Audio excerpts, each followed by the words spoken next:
कहानी एन अवपन दुर्योधन की पत्नी का कृष्ण भक्त हो जाना। सद्गुरु। दुर्योधन की पत्नी का नाम भानुमति था। वो एक बहुत ही सुंदर लड़डेच की थी और जब कृष्ण दुर्योधन के महल में मेहमान बनकर आए तब वो सिर्फ 17 साल की थी। दुर्योधन ने एक षड्यंत्र रचा जिससे कृष्ण को नशे की हालत में लाकर कोई वादा करा लिया जाए। उसने सभी तरह की व्यवस्थाएं कीं और इस बात का खास ख्याल रखा कि भोज में खूब अच्छी मात्रा में शराब भी हो। दुर्योधन के दोस्त भी आए और सभी ने इतनी शराब पी कि वे सब नशे में धुत्त हो गए। पर कृष्ण ने अपने आप को शांत रखा और वे हर किसी को खुश करते रहे। इस सारे हंगामे में भानुमति ने भी कुछ ज्यादा ही पी ली, जितनी वो पी सकती थी उससे भी ज्यादा। वो एक युवा लड्डचकी थी और उसे इन चीजों की आदत नहीं थी, तो वो नशे में बहकने लगी। कुछ समय बाद सभी लोग बहकने लगे और चीजें काबू से बाहर जाने लगीं। भानुमति अपने पर काबू खो बैठी। वो कृष्ण से लिपट गई और उनके लिए अपनी इच्छा प्रकट करने लगी। कृष्ण ने उसे किसी शिशु की तरह संभाला और वे समझ गए थे कि स्थिति खराब हो चुकी थी।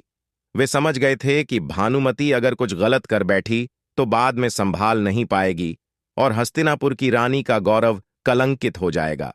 इसलिए कृष्ण उसको उठाकर महल के अंदर ले गए और उसकी सास गांधारी के कक्ष में जाकर उनके हवाले कर दिया। अगले दिन सुबह जब भानुमति को पता चला तो वो कृष्ण के प्रति सम्मान और कृतज्ञता से भर गई कि उन्होंने उसे बचा लिया था। तब से वो कृष्ण की भक्त बन गई। कहानी द बरबडो, कृष्ण की घमंडी पत्नी। सद्गुरु। सत्यभामा कृष्ण की दूसरी पत्नी थी।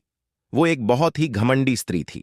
उसका ये मानना था कि वो सबसे सुंदर और सबसे अमीर स्त्री थी, क्योंकि उसके पिता एक बहुत ही धनवान व्यक्ति थे।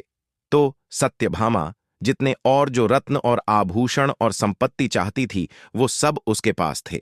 स्वाभाविक रूप से घमंड उसकी एक बड्ढी समस्या थी। एक बार कृष्ण के जन्म दिवस के अवसर पर सत्यभामा ने सोचा कि वो सबको दिखाएगी कि वो कृष्ण को कितना प्यार करती थी।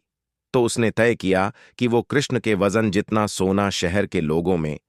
कहानी द तीन।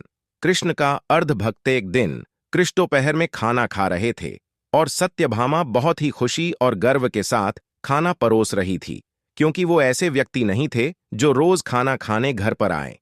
उसे ऐसा अवसर कभी कभी ही मिलता था कि वो उन्हें खाना परोसे, तो वो ये बहुत खुशी और आनंद से कर रही थी।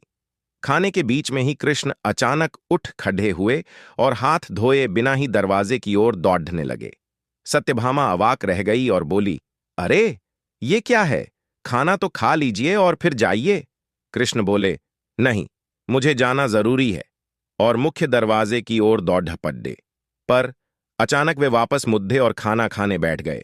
तब सत्यभामा ने पूछा, आप इस तरह क्यों दौड़ पड़े और क्यों वापस आ गए? ये सब क्या है? कृष्ण ने जवाब दिया, मेरा एक भक्त जंगल में बैठा था और उसके जीवन प्राण ही कृष्ण कृष्ण कृष्ण हो गए थे।